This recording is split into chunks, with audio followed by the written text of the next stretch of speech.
Welcome to the 12-Minute Leadership Podcast, where in 12 minutes or less, I'll share small things that you can put into immediate practice that will make a big difference in your leadership effectiveness. I'm your host, Elise Boggs-Morales, leadership professor, consultant, and coach. For the last 17 years, I have helped thousands of leaders level up their influence and achieve remarkable results.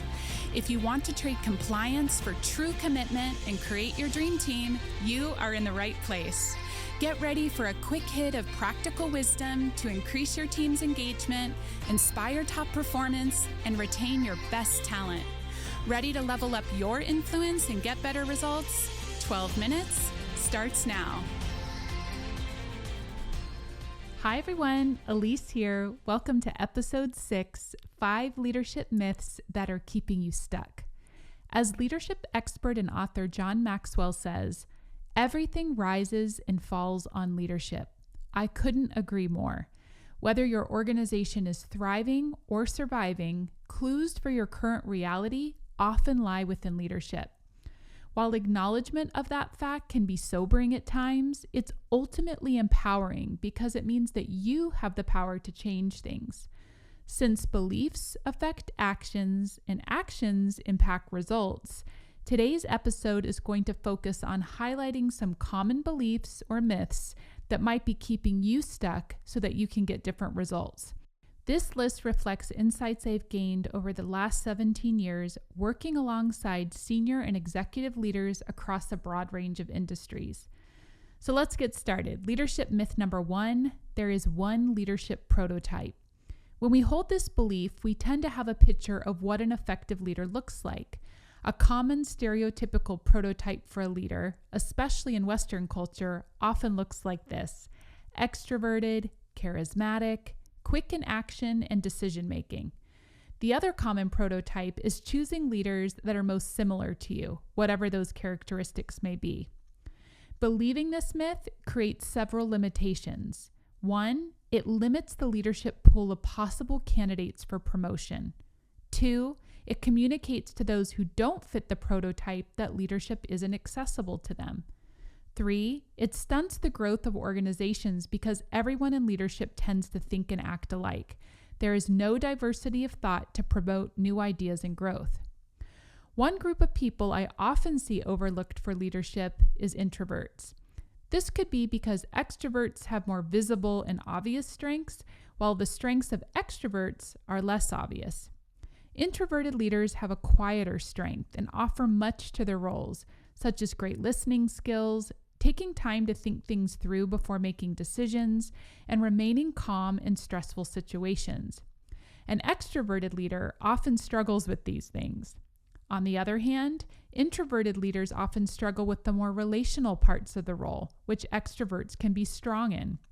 So diversity of leadership in this sense creates a great balance of strengths. There is a great quote by Susan Cain that says, "Everyone shines given the right lighting."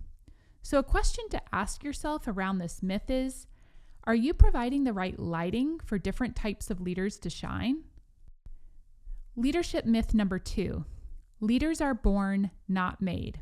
You've probably heard people argue this point before. This is not a new one. The reason I bring this up is because, as I mentioned at the top of the episode, actions reflect our beliefs. So let's reflect on our actions. Think for a moment about your own organization. How much time and money is invested in leadership development?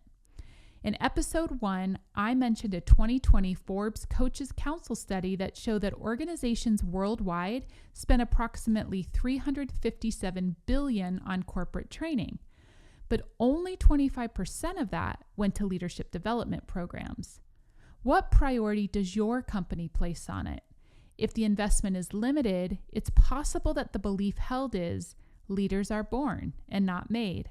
Otherwise, there would be an investment in development. My personal belief, based on my experience, is that leaders are both born and made. Many people have a natural proclivity towards leadership. Others have less of a natural aptitude. But if they are willing and committed to learning, they can become great leaders. Even those with a natural proclivity towards leadership need ongoing development to continue to meet new challenges. I once worked at a company that required me to meet a specific leadership quota every year to meet the demands of the work. I didn't always have the option to hire, so I had to look internally within the organization to create leaders. That is when I learned that good leaders truly can come in all sorts of brilliant shapes and sizes.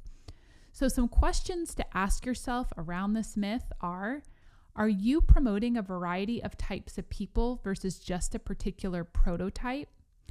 And is your leadership team just like you, or is there good diversity of thought, personality, and experiences to continue to grow? Leadership myth number 3, title equals influence. True leadership is influence, but a title won't give you that. I have worked with leaders who think their voice will finally be heard once they're promoted into the next level of leadership. But if you haven't been able to cultivate influence where you are right now, nothing will change with the new title. There's a movie I love called Flaming Hot. It's the inspiring true story of Richard Montanez, a janitor at Frito-Lay who worked his way up the ranks to become VP of Multicultural Sales by introducing his now famous Flaming Hot Cheeto recipe. His story illustrates the ability to influence regardless of title. So a question you can ask yourself around this myth is, would people follow me if I didn't have a title? Leadership myth number 4, talent trumps toxic behavior. Almost every company has a person who is very technically competent or makes the company a lot of money, but is a pain to work with. This person often keeps the HR team very busy and drains a lot of emotional and mental energy trying to manage them. They are someone who has been given a lot of chances, but ultimately things don't change. Because they usually bring a lot of needed expertise, leaders are slow to let them go. They also can be hesitant because of the drama they anticipate in doing so. I know what it's like to be on all sides of this, working for a toxic leader and choosing to leave jobs I love, tolerating toxic behavior from someone on my team longer than I should have, and now working alongside many different companies with this challenge. So what happens when we let talent trump toxic behavior? First, it can frustrate your good talent and you could lose them because of it. It sends a mixed message about your cultural values. Your professed values aren't matching your practice values. It communicates a value of competency over character. And it undermines the culture you want to create because culture is created by what you as a leader both reward and punish. Also, it's expensive. I have a worksheet I use with clients called the cost of conflict, where we assign hard costs to difficult employees that have been unwilling to change. By the time you calculate HR investigation and mediation time, sick time from people calling out from the stress, lost productivity, and rehiring costs for losing good talent, the cost is significant. Sometimes the cost is as much as the problem person's salary, which defeats the purpose of keeping them because they make the company money. Maybe they are actually causing you to lose money. So why do we hang on? It often reflects a limited mindset that you could find someone who is both technically competent and can work well with others.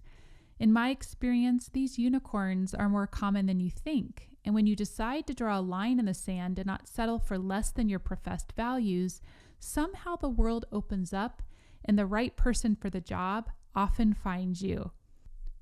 So the question here is there someone who doesn't represent your company's values that has been kept too long? How might you be able to grow and put your energy into other things if you had the right person in that role? So we'll close things up here with our last one, leadership myth number 5. Vulnerability in leadership is weakness. Before I lose you, let me define what vulnerability is and how it can function appropriately and professionally in leadership to build trust, loyalty, and ultimately good performance in your team. Brené Brown, a researcher known for her work on vulnerability, puts it this way. Vulnerability is not weakness. It's our greatest measure of courage. In leadership, it means showing our humanity, not to diminish authority, but to build credibility and connection. So what are some appropriate expressions of vulnerability? It's admitting you don't have all the answers. It's asking for help or input from your team.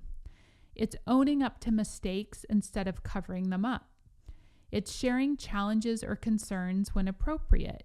And it's being real about setbacks and what you've learned from them. When leaders practice vulnerability, trust increases. People feel safer to speak up and take risks when they see their leader doing the same.